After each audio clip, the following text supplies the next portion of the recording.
ಎಲ್ರಿಗೂ ನಮಸ್ಕಾರ ಸ್ನೇಹಿತರೆ. ಗೃಹಲಕ್ಷ್ಮಿ ಯೋಜನೆಯ 21 ಮತ್ತು 22ನೇ ಕಂತಿನ ಮಾಹಿತಿಗೆ ನಿಮ್ಮೆಲ್ಲರಿಗೂ ಕೂಡ ಸ್ವಾಗತ. ಇವತ್ತು ನಮ್ಮ ರಾಜ್ಯ ಸರ್ಕಾರದ ಕಡೆಯಿಂದ 21 ಮತ್ತು 22ನೇ ಕಂತಿನ ಹಣಕ್ಕೆ ಭರ್ಜರಿ ಗುಡ್ ನ್ಯೂಸ್ ಬಂದಿರುವಂತದ್ದು ಸ್ನೇಹಿತರೆ. 21 ಮತ್ತು 22ನೇ ಕಂತಿನ ಹಣ ಜಮಾ ಆಗೋಕೆ ಕ್ಷಣಗಣನೆ ಶುರುವಾಗಿದೆ ಅಂತಾನೆ ಹೇಳ್ಬೋದು. ಇದರ ಬಗ್ಗೆ ಕಂಪ್ಲೀಟ್ ಮಾಹಿತಿ ಈ ಒಂದು ವಿಡಿಯೋದಲ್ಲಿ ಇರುತ್ತೆ ಸ್ನೇಹಿತರೆ. ತಪ್ಪದೆ ಸಂಪೂರ್ಣವಾಗಿ ಲಾಸ್ಟ್ ತನಕ ವಿಡಿಯೋನ ನೋಡಿ ಸ್ನೇಹಿತರೆ. ವಿಡಿಯೋನ ಎಲ್ಲೂ ಕೂಡ ಸ್ಕಿಪ್ ಮಾಡಬೇಡಿ. ಎಲ್ಲ ಗೃಹಲಕ್ಷ್ಮಿ ಯೋಜನೆಯ ಮಹಿಳಾ ಫಲಾನುಭವಿಗಳಿಗೆ ಭರ್ಜರಿ ಅಂದ್ರೆ ಭರ್ಜರಿ ಗುಡ್ ನ್ಯೂಸ್ ಇದೆ ಅಂತಾನೆ ಹೇಳ್ಬೋದು.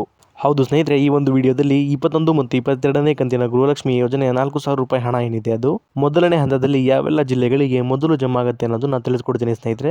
ಹಾಗೇನೆ 21 ಮತ್ತು 22ನೇ ಕಂತಿನ ಹಣದ ಬಗ್ಗೆ ಮುಖ್ಯವಾದ ಮಾಹಿತಿಯನ್ನು ಕೂಡ ತಿಳಿಸ್ಕೊಡ್ತೀನಿ. ವಿಡಿಯೋನ ಎಲ್ಲೂ ಕೂಡ ಸ್ಕಿಪ್ ಮಾಡದೆ ಸಂಪೂರ್ಣವಾಗಿ ವಿಡಿಯೋ ನೋಡಿ. ಅದಕ್ಕೂ ಮುಂಚೆ ನೀವೇನಾದರೂ ನಮ್ಮ ಕನ್ನಡ ನ್ಯೂಸ್ ಒನ್ ಚಾನಲ್ಗೆ ಮೊದಲನೇ ಸಲ ಭೇಟಿ ಕೊಟ್ಟಿದ್ರೆ ದಯವಿಟ್ಟು ಸಬ್ಸ್ಕ್ರೈಬ್ ಮಾಡ್ಕೊಳ್ಳಿ ಸ್ನೇಹಿತರೆ. ಇದೇ ರೀತಿ ಎಲ್ಲ ಗೃಹಲಕ್ಷ್ಮಿ ಯೋಜನೆಯ ಮಾಹಿತಿಗಳನ್ನ ಪ್ರತಿದಿನ ನಿಮಗೆ ಕೊಡ್ತಾ ಹೋಗ್ತೀನಿ. ಹಾಗೇನೆ ಈ ಒಂದು ವಿಡಿಯೋಗೆ ಲೈಕ್ ಮಾಡೋ ಮೂಲಕ ಸಪೋರ್ಟ್ ಕೂಡ ಮಾಡಿ ಸ್ನೇಹಿತರೆ. ಈಗ ಮಾಹಿತಿ ಕಡೆಗೆ ಹೋಗೋಣ ಬನ್ನಿ ಸ್ನೇಹಿತರೆ.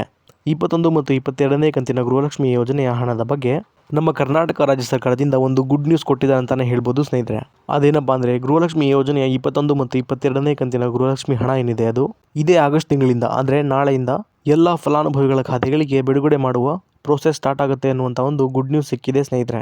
ಹೌದು ಸ್ನೇಹಿತರೆ, 21 ಮತ್ತು 22ನೇ ಕಂತಿನ ಗೃಹಲಕ್ಷ್ಮಿ ಯೋಜನೆಯ ಹಣವನ್ನ ಮೊದಲನೇ ಹಂತದಲ್ಲಿ ಸುಮಾರು 20 ಜಿಲ್ಲೆಗಳ ಫಲಾನುಭವಿಗಳಿಗೆ ಜಮಾ ಮಾಡೋಕೆ ರಾಜ್ಯ ಸರ್ಕಾರ ಮುಂದಾಗಿದೆ ಅನ್ನುವಂಥ ಒಂದು ಗುಡ್ ನ್ಯೂಸ್ ಸಿಕ್ಕಿದೆ ಸ್ನೇಹಿತರೆ. ಹಾಗಿದ್ರೆ ಈಗ ಯಾವೆಲ್ಲ ಜಿಲ್ಲೆಗಳಿಗೆ ಮೊದಲನೇ ಹಂತದ 21 ಮತ್ತು 22ನೇ ಕಂತಿನ 4,000 ರೂಪಾಯಿ ಹಣ ಜಮಾ ಆಗುತ್ತೆ ಅನ್ನೋದನ್ನ ನೋಡ್ತಾ ಹೋಗೋಣ ಬನ್ನಿ ಸ್ನೇಹಿತರೆ. ಬೆಳಗಾವಿ, ಬೀದರ್, ಚಿಕ್ಕಬಳ್ಳಾಪುರ, ಗುಲ್ಬರ್ಗ, ರಾಯಚೂರು, ಕೋಲಾರ, ಉಡುಪಿ, ಹಾಸನ, ಚಿಕ್ಕಮಗಳೂರು, ಬಳ್ಳಾರಿ, ಧಾರವಾಡ, ಉತ್ತರ ಕನ್ನಡ, ದಕ್ಷಿಣ ಕನ್ನಡ, ಹಾವೇರಿ, ಮಂಗಳೂರು, ಶಿವಮೊಗ್ಗ, ದಾವಣಗೆರೆ, ಹುಬ್ಬಳ್ಳಿ, ಇದಾದ್ಮೇಲೆ ಕೊಡಗು ಹಾಗೂ ಮೈಸೂರು. ಸ್ನೇಹಿತರೆ, ಇಲ್ಲಿ ಟೋಟಲ್ ಆಗಿ ಒಟ್ಟು 20 ಜಿಲ್ಲೆಗಳಿಗೆ ಅಂದ್ರೆ ನಾನೀಗ ತಿಳಿಸ್ಕೊಟ್ಟಂತಹ 20 ಜಿಲ್ಲೆಗಳೇನಿದೆ ಈ 20 ಜಿಲ್ಲೆಗಳಿಗೆ ಮೊದಲನೇ ಹಂತದ 21 ಮತ್ತು 22ನೇ ಕಂತಿನ ಗೃಹಲಕ್ಷ್ಮಿ ಯೋಜನೆಯ 4,000 ರೂಪಾಯಿ ಹಣ ಏನಿದೆ ಅದು ಮೊದಲನೇದಾಗಿ ಜಮಾ ಆಗ್ತಿರುವಂತದ್ದು ಸ್ನೇಹಿತರೆ. ಈಗ ಇಲ್ಲೊಂದು ಕ್ಲಾರಿಟಿನ ನಿಮ್ಮೆಲ್ಲರಿಗೂ ಕೊಡ್ತೀನಿ ಸ್ನೇಹಿತರೆ. ನಾನು ಅದೇನಪ್ಪಾ ಅಂದ್ರೆ, ಈಗ ನಾನು ತಿಳಿಸ್ಕೊಟ್ಟಂತಹ 20 ಜಿಲ್ಲೆಗಳೇನಿದೆ ಈ 20 ಜಿಲ್ಲೆಗಳಲ್ಲಿ ಸಂಪೂರ್ಣವಾಗಿ 21 ಮತ್ತು 22ನೇ ಕಂತಿನ ಹಣ ಏನಿದೆ ಅದು ಎಲ್ಲಾ ಫಲಾನುಭವಿಗಳಿಗೆ ಒಟ್ಟಿಗೆ ಜಮಾ ಆಗುವುದಿಲ್ಲ ಸ್ನೇಹಿತರೆ. ಇದರ ಬದಲಾಗಿ ಹಂತ ಹಂತವಾಗಿ ಇದೇ ಆಗಸ್ಟ್ ತಿಂಗಳ 25ನೇ ತಾರೀಕು ಮುಗಿಯೋದ್ರೊಳಗೆ ಎಲ್ಲಾ ಫಲಾನುಭವಿಗಳ ಖಾತೆಗಳಿಗೆ ಸಂಪೂರ್ಣವಾಗಿ ಈ ಒಂದು 21 ಮತ್ತು 22ನೇ ಕಂತಿನ ಗೃಹಲಕ್ಷ್ಮಿ ಯೋಜನೆ 4,000 ರೂಪಾಯಿ ಹಣ ಏನಿದೆ ಅದು ಜಮಾ ಆಗುತ್ತೆ ಅನ್ನುವಂತ ಒಂದು ಮಾಹಿತಿ ಸಿಕ್ಕಿದೆ ಸ್ನೇಹಿತರೆ.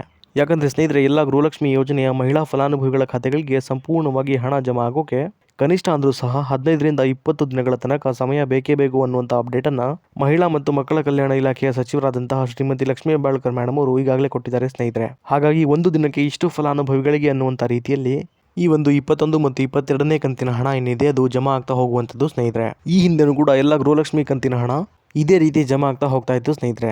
ನಾನೀಗ ತಿಳಿಸ್ಕೊಟ್ಟ ಹಾಗೆ 15ರಿಂದ 20 ದಿನಗಳ ಒಳಗೆ ಗೃಹಲಕ್ಷ್ಮಿ ಯೋಜನೆಯ 21 ಮತ್ತು 22ನೇ ಕಂತಿನ ಹಣ ಏನಿದೆ ಅದು ಜಮಾ ಆಗ್ತಾ ಹೋಗುವಂಥದ್ದು ಸ್ನೇಹಿತರೆ.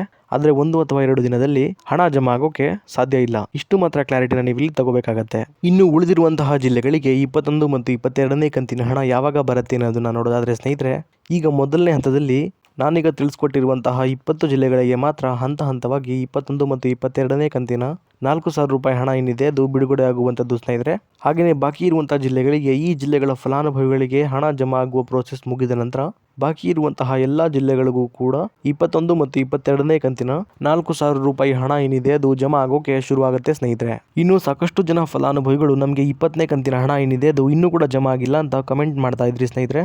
ಅಂತಹ ಎಲ್ಲ ಮಹಿಳಾ ಫಲಾನುಭವಿಗಳಿಗೆ ಹೇಳೋದೇನೆಂದ್ರೆ, 20ನೇ ಕಂತಿನ ಹಣ ಏನಿದೆ ಅದು ಕಳೆದ ಜೂನ್ ತಿಂಗಳ 18ನೇ ತಾರೀಕಿನಿಂದ ಎಲ್ಲಾ ಫಲಾನುಭವಿಗಳ ಖಾತೆಗಳಿಗೆ ಜಮಾ ಆಗೋಕೆ ಶುರುವಾಗಿರುವಂತದ್ದು ಸ್ನೇಹಿತರೆ. ಹೀಗಾಗಿ ಎಲ್ಲಾ ಮಹಿಳಾ ಫಲಾನುಭವಿಗಳ ಖಾತೆಗಳಿಗೆ 20ನೇ ಕಂತಿನ ಹಣ ಏನಿದೆ ಅದು ಜಮಾ ಆಗೋಕೆ ಸ್ವಲ್ಪ ಸಮಯ ಹಿಡಿಯುತ್ತೆ. ಆದ್ರಿಂದ ನಿಮ್ಮ ಖಾತೆಗಳು ನೀವು ಸ್ವಲ್ಪ ವೇಟ್ ಮಾಡಬೇಕಾಗುತ್ತೆ. ಹಾಗಾಗಿ 20ನೇ ಕಂತಿನ ಹಣದ ಬಗ್ಗೆ ಯಾರು ಕೂಡ ಚಿಂತೆ ಮಾಡುವ ಅಗತ್ಯ ಇಲ್ಲ. ಇದಿಷ್ಟು ಕೂಡ ಇವತ್ತಿನ ಮಾಹಿತಿ ಆಗಿತ್ತು ಸ್ನೇಹಿತರೆ, ನಿಮಗೆ ತಿಳಿಸ್ಕೊಟ್ಟಿದ್ದೀನಿ. ಇದೇ ರೀತಿ ಎಲ್ಲ ಗೃಹಲಕ್ಷ್ಮಿ ಯೋಜನೆಯ ಹೊಸ ಅಪ್ಡೇಟ್ಗಳಿಗಾಗಿ ನಮ್ಮ ಕನ್ನಡ ನ್ಯೂಸ್ ಒನ್ ಚಾನಲ್ನ ದಯವಿಟ್ಟು ಸಬ್ಸ್ಕ್ರೈಬ್ ಮಾಡ್ಕೊಳ್ಳಿ ಸ್ನೇಹಿತರೆ. ಹಾಗೆಯೇ ಈ ಒಂದು ವಿಡಿಯೋಗೆ ಲೈಕ್ ಮಾಡೋ ಮೂಲಕ ಸಪೋರ್ಟ್ ಕೂಡ ಮಾಡಿ. ಮತ್ತೆ ಮುಂದಿನ ವಿಡಿಯೋದಲ್ಲಿ ಸಿಗೋಣ. ಅಲ್ಲಿವರೆಗೂ ಧನ್ಯವಾದ.